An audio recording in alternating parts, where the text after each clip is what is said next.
Yeah, for sure. So tell me a little bit more. I mean, do you have any clients at the moment? No, so I lost all my clients due to COVID-19. So a lot of them were in events. And then I had a Okay. business partner, and then he was running all the website stuff, and he kind of messed me over literally 2 months ago. So I then took control of doing web design and SEO. So currently I'm speaking to two prospects, one referral, and sorry, two referrals actually. And yeah, I'm sort of in a build up of trying to do based on one of your modules, which is starting to do the cold outreach, etc. I just want to start building the pipeline, if that makes Mhm. sense.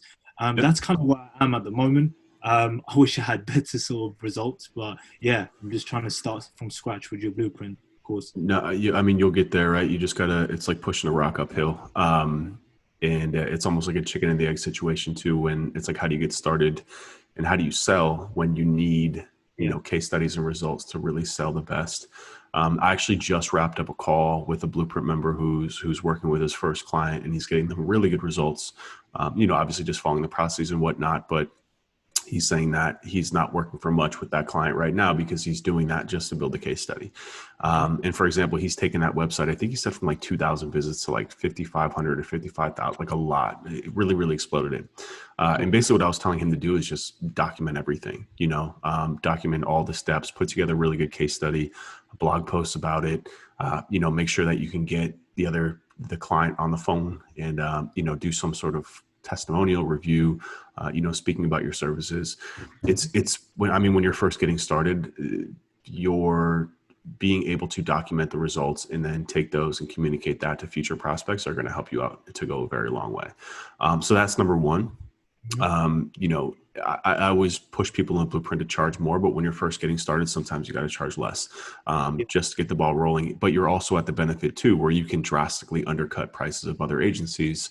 Like we wouldn't be able to compete against you on price because you have no overhead. It's just and you dictate how much you can take from the business. So you can work for as little as, a couple $100 per month, as long as you're paying for the expense of that account. And then also, like I said, building towards the future, right? It's an investment in the future of your consultancy and agency, to do so. So that's what I would say in regards to that. And then also on top of that, just focus on a niche. Don't try and go too broad. Don't try and do everything. And even within that too, I always tell people, like, so are you doing websites too, you said, or are you only doing SEO for the Yeah, moment? yeah, yeah, exactly. Okay. So I've got a couple of testimonials. So if anyone goes on my website, you'll be able to read all the testimonials. You'll also be able to read case studies. I got one testimonial case study as well, where the guy is directly speaking into the camera, Mhm. talking about Good. stuff that I've done. So that hopefully will help me. But in terms of web design and SEO, what I'm trying to do in an ideal world is have them to do one of your little tricks, which is the low hanging fruit, see what I can do there and trying to get them into, look, there might be more than just SEO here. How about we even look into rebuild your website for you? So charge them on that front and then carry on doing the blueprint training in terms of getting the SEO up front. And if they don't want to do that, then cool, we'll just go straight into SEO based on the blueprint training. Yeah, for sure. I mean, I would say that, like, how are you building the websites yourself, or are you Yeah, outsourcing that to somebody else? no, Okay. I'm doing it myself. Yeah. And are people coming to, so like the two leads that you have now, are they coming to you for SEO or are they coming to you for website? One for SEO and one's for SEO and website. Okay, cool. Because usually what websites are good for, is if you can knock them out quickly, because websites can really drag on. Like we're actually, we went down this route at the agency where we have really good designers in house, and we were going to start offering design. We sold a really good contract. It was supposed to be done 3 months ago, and we're still trying to wrap it up. Design is just one of those things that can really drag on, and you don't get compensated for the time that it drags on for.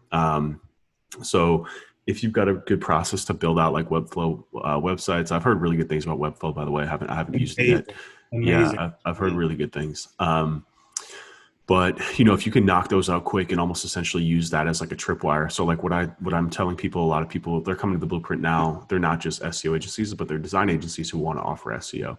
So I tell them to basically use a website as a tripwire, but then also building SEO into your website proposals now. So doing the things like on-page keyword research, it gives you like a really good value proposition to sell a website. And like one of the pitches that you can use for that is basically saying, like if you go to a website design agency, they're not going to take into account SEO, and then you're going to have to go to an SEO agency who's going to recommend that they change a lot of things on the website. So you can basically kind of use the pitch that you're saving them money, and you're also taking into account a lot of things. And then when and if they're ready to do SEO, they've got the foundation done, and they can focus more on growth tactics, right? So like not going back and like changing page titles, and redesigning elements on the page, but focusing on things like content and things like link building, right? Things that are actually going to move the needle and grow for them. So if you've got a good like whatever's easier for you to sell, if it's SEO, really whatever easier for you to get leads for, I would say focus on that. Whether it's SEO or website design, then focus on that, and then focus on, if you're doing SEO, I don't think you necessarily need to upsell a website, because again, unless you're selling websites for a significant amount of money, then the margins aren't great. And also the level of effort that goes into a website is always underestimated, especially if you're doing it yourself. Yeah. And also the expectations, like copywriting, finding imagery, like all that stuff, man, it's a drain on time. Yeah. So if people are coming to you for websites because you do good work, I would say stick with that and then upsell them SEO, because SEO is also a long-term retainer that you can sell. Whereas a website for the most part is more of a sprint. It's going to be a couple of months and then you're done with it. So if they're coming to you for SEO, cool, just sell them SEO. But if they're coming to you for website design, again, you can kind of angle yourself as like a marketing focused asset that you're building them out of the gate. It's a pitch that's worked really well for me in the past, again, where it's not just like, hey, we're fixing things and we're updating your website. We're building you an asset that's poised for growth, right? One of the things I talk a lot about is positioning and understanding just kind of the language that you're using during the proposal process. And, one of those things is, I use this analogy all the time. It's like if you're like working on your car or your house or something, and an expert comes in and they're like, this is broken, this is broken, this is broken. In your mind, you're like, damn, I got to spend all this money just to get back to level. It's the same thing when you're pitching, marketing and website design services. If you're telling people that things are broken, they're thinking that's sunk costs, it's sunk money. But if you're positioning them as opportunities for growth, like if you're saying, instead of saying this is broken, you say, if we fix this, then you're gonna see growth from this. Right. Yeah. Little positioning things like that. When it comes, if you're pitching against other companies, those little things, those little kind of like subconscious things that the prospect might not even know is happening, go a very, very long way to helping you close those deals. So just off that too, I mean, just for getting started, again, too, I always tell people, well, our agency right now is a little bit more general, but that's because we have just leads coming in from everywhere. But if you're first getting started, like definitely pick a niche, right? Yeah, I was sorry for interrupting. I was just about to ask you about that. It's hard. I'm confused. Like in the ideal world, there are a couple of things that I would love to do, based on things that are of my interest, and I have done so, such as sports. There's one clothing brand called Gym Flux that just started. I've helped them out. Another one, Gym Advisor. So a lot of health and fitness, a bit of music as well, entertainment, etc. But I don't know if that's the right thing to do right now in terms of looking at those overall industries based on the COVID-19 situation, see will that even be beneficial for me. So it's a hard one. I guess you can't give me a straight up answer because it's too hard for you as well, I guess. But just it's a hard one. I've been trying to think about what niche I want to go into, but yeah. So I mean, COVID is different everywhere. I'm in Florida, where it's technically the worst, but Yeah. I don't look at it as necessarily a hindrance anymore. I mean, the fitness industry and the events industry, it's definitely been disrupted, but they're not going away, right? I mean, and these people are struggling now to keep their businesses alive. So if you have a solution to help them out, then it's actually kind of a good thing to go into those types of spaces, right? So a lot of people have been thinking like, oh, COVID hit, let me go e-commerce, let me go let me go to things that are completely digital where COVID is not necessarily impacting it. They're growing. That's fine. I'm not telling you not to do that. But when that happens, those spaces then get more competitive for consultants and agencies to go in and pitch, because everyone's doing that. But what it's doing is also leaving white spaces for like fitness people, for event spaces, right? I mean, those, like I said, I mean, it's not like events are never going to happen again. So if that's what you do, instead of being like, I don't do events anymore, I can't because of COVID, figure out a solution for that, right? If you can solve that problem, then you're going to have a multi-million-dollar business right on your hands right there. And that's a big problem to solve. I'm not saying that's just something you're going to figure out overnight, but I'm also telling you not to shy away from that, because if that's something that you enjoy doing, if that's something you have a track record doing, don't not do it just because of COVID. Like COVID is, this is just my opinion, but we're definitely at the point now where people understand that this is a real thing that's going to be with humanity for the rest. It's a virus. It's not going away, right? So it's something that we're now living with and dealing with, and businesses have to understand how to navigate that too if they want to survive, right? So putting together something that's like some sort of option or some sort of conversation starter or some sort of offer that is around like, COVID's happening in the event space. Like, here's how to navigate it. Here's how to get through these times. That's a really enticing offer that's going to help people get people on the phone, right? So instead of shying away from it, and leaving this industry out to dry, if that's something that you're an expert in, becoming an expert in another industry, if you all of a sudden just go into e-commerce, like e-commerce is a very difficult thing to just overnight decide you're an expert in. But if you've been doing events, if you've been working in the fitness space for years now, you already know that space.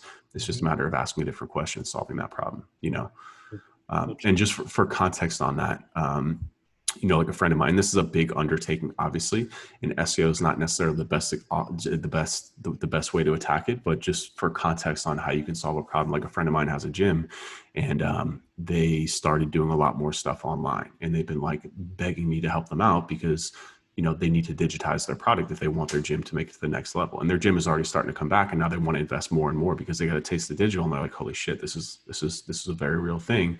Like, how can we expand and exploit this? So I'm helping them take more of kind of like a funnel-based approach with advertising, but understanding what that could be for a search or a website design process. Is those the types of problems that you want to be solving, right? And that's how you're going to like grow very, very quickly, as opposed to going into a very crowded space that's now being even more crowded with consultants and agencies, like e-commerce software. That's where everyone, when this first thing happened, and I'm victim to this too. I was like, oh shit, like, we work with software companies. Let's just become a software agency, but at the same time, it's like, we're very capable. We're very smart marketers. Like, we can solve these problems, and if we can do that, then we're going to be able to stand head and shoulders above everyone else, Sure.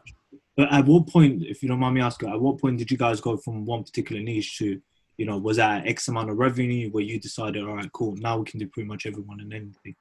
It was, we never actually niched down. It's just one of these things in hindsight. And now that, I'm basically full-time working on the blueprint and talking to folks like yourself, I'm just working with a lot more people in your position who are either just getting started or kind of stuck at like a revenue cap. It's just working through you guys. It like, I know that it's just better to niche down. So we've always been general. And again, it's just because, I've been marketing myself in the agency for years now. So we have a lot of equity built up in the market between YouTube, between ads. People have been seeing us for 5+ years now, all over the place. So when they're ready, they just come to us. And it's hard for us to be like, no, like, we're not going to take your $8,000 e-commerce contract because we only work with software companies, right? When in reality, what we've done is, and this is what I tell people, is that we're not necessarily niche specific. We're more process specific, meaning Right. we don't do anything outside of what we offer in the blueprint, because the reason why you niche down, one of the reasons why you niche down is really two reasons, right? Number one is because it's easier to get leads and it's easier to close contracts. Like, if you only work with gyms, it's much more enticing for them to be like, Saman only works with gyms, so we want to work with him. Like, he knows what he's doing. That's number one. But number two is the fact that then you're running the same process over and over again. So we look at it like, from an operational point of view, we don't deviate from that process. So that means very small things, like if somebody's like, hey, we don't have a right to write this content for us, we won't do it. We draw a line in the sand at the things that we don't do operationally that are going to break our process. So it's less niche specific for us, and I say it's more process specific. But if you're just getting started, because we have so many leads, though, we're also able to pick and choose from the ones that don't fit our process, right? Mm-hmm. So it doesn't matter if it's e-commerce, SaaS, or B2B or local. If you can pay a retainer and you fit within our process for operation, then we'll work with you. So it's not necessarily industry specific, but if you're just getting started, then I would definitely say that you definitely want to pick a niche and focus on the industry that you can just go in and become a category leader for, you know what I mean? And much more quickly as well. Because if you said you have a couple of case studies and testimonials, if those are all from the same vertical and industry, that's all. If you have 3 case studies and testimonials from the same space that gets results and they can call on and talk to those people, then you're good. You just got to get those in front of people through outbound, prospecting and outreach. No, that makes sense. That makes perfect sense. I was going to ask you in regards to, you guys strictly do an SEO, and then what happens with the developers that you guys work with? Let's say you have an agency, a client, and their developers are on that side. I went through your, steps in terms of understanding and questioning who and what you need to do. in order for them to come on board. So there are specific questions: who would I be in contact when I come on board, etc. Do you find it quite difficult trying to speak to some developers because they may have a lackluster approach towards certain things that you guys are looking to build for that particular client, whereas they're not really on the same wavelength in terms of trying to produce the same results? Is it because I've seen some, some issues with some developers? They just, you ask them to do certain things, it just takes forever. So hence why I thought if I bring the web design and the actual SEO in-house, then at least I can, if it goes bad, then it falls all on me, and I can at least control it. Yeah, I mean, so when you say develop, you mean like a web developer? Web developer, yeah, exactly, yeah. Yeah, we don't. I mean, that's one of the things that we don't do for clients. So that we have two developers, but they're. I mean, well, for at the agency and Blueprint level, we have two developers that only are working on our properties. Um, and if I'm being completely honest, like that's why I partnered up with David, because David knows how to manage developers. So for our software company, he's managing upwards of 10 different types of developers on any given day. But at the end of the day, I mean, as long as they're working with you or for you, it doesn't matter. You know what I'm saying? I mean, you're still ultimately responsible for anyone's work that comes out of your company.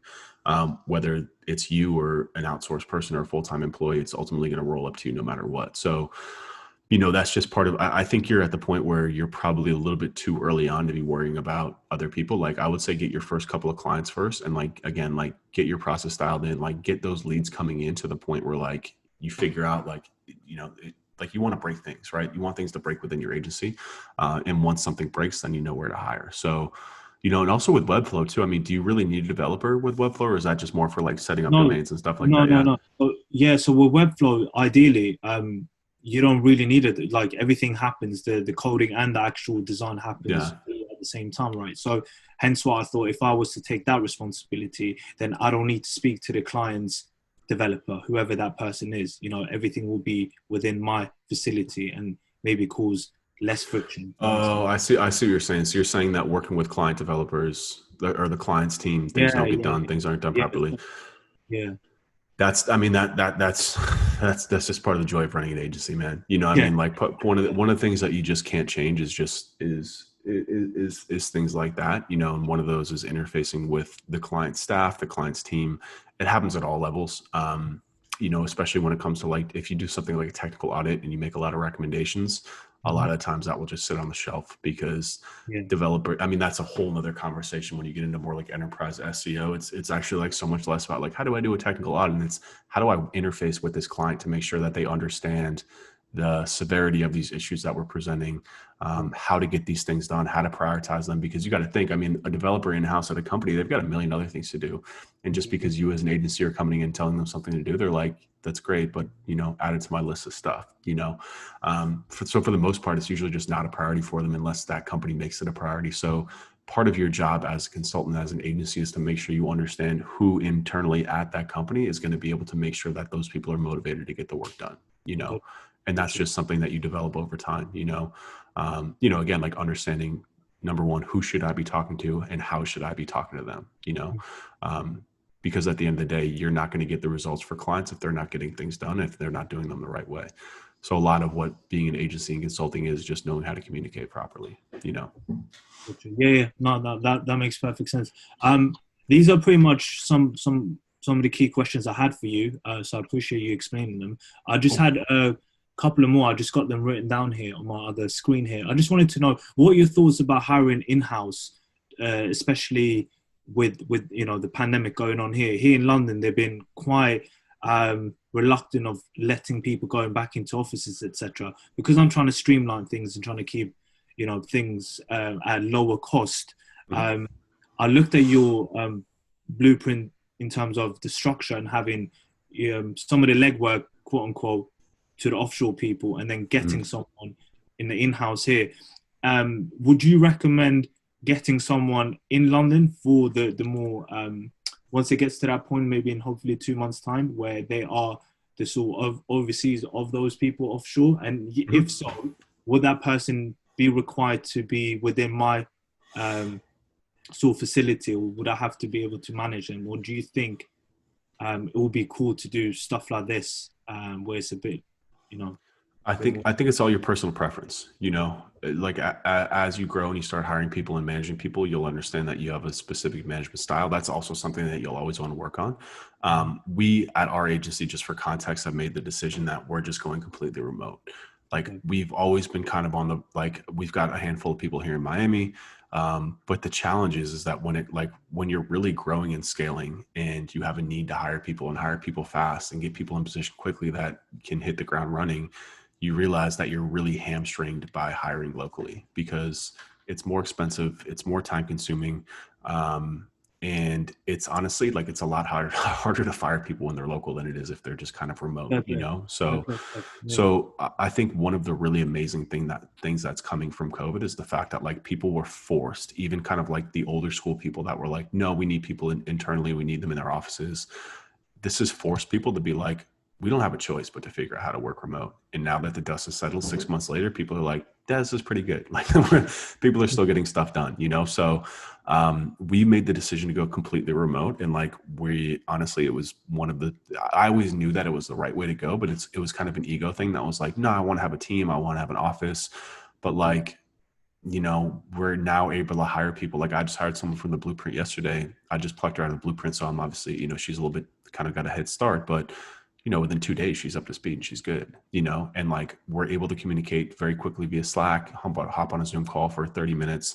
When you're in an office with people, like it's really, really time consuming and like very distracting actually working with people. That was actually one of my biggest complaints when we had an office and I would go to Philadelphia where the majority of our people was, or go into the office here in Miami. It was like, I couldn't get any work done because you know your job as a manager is to make sure that your team has everything that they need. So it was constantly asking questions, it was constantly reviewing stuff, talking, getting deliverables done. I didn't have the time to work on stuff, and now that we've gone remote, I'm able to plan my schedule because you have to book a time on my calendar if we want to talk. So it's not just like you can't come up and tap me on the shoulder and distract me when I'm doing something, you know. um, so you know, and I think there's also a distinction too between understanding like just because somebody is not physically in the same place as you doesn't mean that they don't work for you full time. It doesn't mean that they're not part of your company and part of your culture, right? It's just we're just becoming, this is just humanity changing in front of our eyes, you know. So I think that it's really up to you. Like I don't tell people, because there's a lot of people who still want to hire locally because they're just better at managing people. Like they're the opposite of what I just said, which is fine, you know, it's a personal preference. But I do think that when you're first getting started, like you always make the decision on what's best for the business right now. In the future, you can figure it out. Like if you get to the point where like, you know, you hire somebody, I don't know, in the US or in Australia, whatever, and in 2 years you guys are doing well enough to relocate them and bring them to the UK, then you do that and you figure that out when you get there. But when you're where you're at right now is you don't have the time, you don't have an HR person, you don't have a recruiting agency to help you out. Like you hire the best person for the job wherever they are. And that's going to give you the benefit of again, like being able to hire them much faster. It opens up your talent pool to everywhere in the entire world, right? As opposed to just focusing on your little area of the world where, you know, they might not have the resources or training. I mean, shit, you can hire somebody out of our Slack channel, you know, to become a part of your team with a few messages. And then like, you know, I'm a firm believer that if they don't work out quickly, you know, we work on a 30, 60, 90-day plan where we give them within 30 days, we expect you here, 60 here, 90 here. But if at any point we don't feel like they're at that meeting those levels, and we just let them go, you know, and we find someone else. But it's a lot harder to do that when they're full-time, locally, W-2. Like I don't know how it is over there, but in the US, like you have to have reasons. It's really difficult to let people Yeah. go, so you're kind of stuck with people, which is bad for business. No, You no, know, no. like if you can't be getting people in place to get stuff done quickly and you know on point, then your business is going to suffer. And then of course you also have the added benefit of being on a budget and working, you know, being smaller, that if you work with people in other countries where your dollar is different there, then like you're going to be at a massive advantage just financially, you know. um, so I always think getting started, like definitely go remote. It's just going to make your life a lot easier. And again, if you're not that type of person, I think that's something you want to work on as a manager, to be able to not have to sit over somebody's shoulder and like correct everything they're doing, because you're never going to be able to run a full team at an agency if that's your management style anyway. So it's like a good skill to practice to be able to run a remote team and like give them the autonomy and the freedom to make mistakes, and then understanding how to correct them, you know, via Slack or via Zoom. It's very effective once you get the feel for it. No, definitely. I actually had a lady, still have her from Pakistan. She does a lot of business development outreach, and obviously she's so far away. But yeah, I mean, we've had great communications. I definitely think it would work. I was thinking more in terms of maybe getting one or two interns, and if they're very that junior, um, maybe then they will need a bit more of physical guidance or someone being there. But apart from that, no, I definitely think what you're saying, it makes sense. I think in the long Yeah, term. like I said, it's a personal preference. At the agency where, we had office in Philly and Miami, and we had like 40 people. We were running off of an intern model, and it had mixed results, Um, but again, like it's also like the intern, like because there's this thought where it's like, yeah, I'll just get them in and they're gonna learn, so I'm not gonna pay them, or I'm gonna pay them a little bit. Like whenever you're not compensating people, you're just not going to have their full time and attention, but you could pay the same amount for somebody in another country who's fully trained, who knows SEO, and like on the first day they're helping you out as opposed to you having to help them out, because there's also no guarantee that that intern is going to stick around. It's actually like very common. We would spend 3 months training interns and they'd be like, thanks, peace, and they would go somewhere else where they're going to get more money. Yeah. And then you just wasted a lot of your equity, just poured into somebody else who just went in, and somebody else got the benefit from it. So again, it's a personal preference. I'm not going to tell you what to do. If you want, if it's one of your goals, and I get it, like to have an office and people and a culture, I'm all for it. It works. There's nothing wrong with it. It's just for the position where you're at, being agile and getting the right people at the right price. It's gonna make or break your first year in business. That makes perfect sense. No, I think I'm leaning a lot more towards what you've been saying. And I just want to, what I like to do sometimes is play devil advocate with myself in terms of like, For and sure. just It's hear smart. someone like yourself with your experience and just kind of see what your reference and pinpoints are, etc. So it makes perfect sense. Like I said, I'm leaning more towards that. I just wanted to ask, in terms of being a Blueprint member, I saw a couple of discounts. Are there discounts on SEMrush as well, or Ahrefs and stuff like that, or should we No, just go? there's not. I'm trying to get back in touch with SEMrush. Those companies are very, very kind of picky about their discounts. So no, Ahrefs multiple times have been like, no, we don't do discounts, and they completely got rid of that. They offer us affiliate, but I'm like, I'm not trying to make money off my people. I'm trying to actually pass them a discount. So Yeah. I've tried to get them to, instead of paying us like 10 or 20% or whatever, to just give us a discount, but they were not about that life. So Okay. No, fair play. yeah, No, it's all good. I don't mind that. Yeah, that's pretty much it. I really appreciate your time, Ryan. Thanks a lot because yeah, I just wanted to get some insight. Been following you for a bit, and I appreciate everything you've done. And I got pumped when I saw that. I mean, I scheduled in obviously to have a demo. But yeah, I already bought the thing because I was already sold. So I think everything that you've done so far, super impressed, and I got a good feeling. I had to trust my gut feeling of going to trying to combine my web design and SEO, and I've been stuck on SEO so many times because when you just explain one of your videos, sometimes you just do too much and you're just sitting there mm, like, I'm not even going anywhere with this. I'm just yeah. stuck, like can't even streamline this. So thanks a lot for that, man. I appreciate that. I Anytime, think brother. Yeah, hopefully, anytime. this If will you help need, me a lot. Yeah. Absolutely, man. I mean, we're not going anywhere. We're here to make sure that you get success. So definitely, the biggest piece of advice I give you from here on out is stay active in Slack. If you have questions, ask them. It's not just myself. We're building a really awesome team here too, to help you out 24/7, whatever you need. We're here for you to make sure that you get what you need. Got you, man. No, I appreciate that. Yeah, I think that's it. That's that. I'm not gonna take too much of your time, but yeah, I appreciate that. Thank you for taking your time and for the course, man. So I'm pumped. I'm pumped to see what I can do with this. I've got a good feeling, so we'll see Awesome, what. man. Yeah, I'm excited for you. Cool, man. Cool. All right, Appreciate it. brother. All Take right, care, cool. man. Have a All good the day. best. Okay, take care. Bye. Bye. Bye.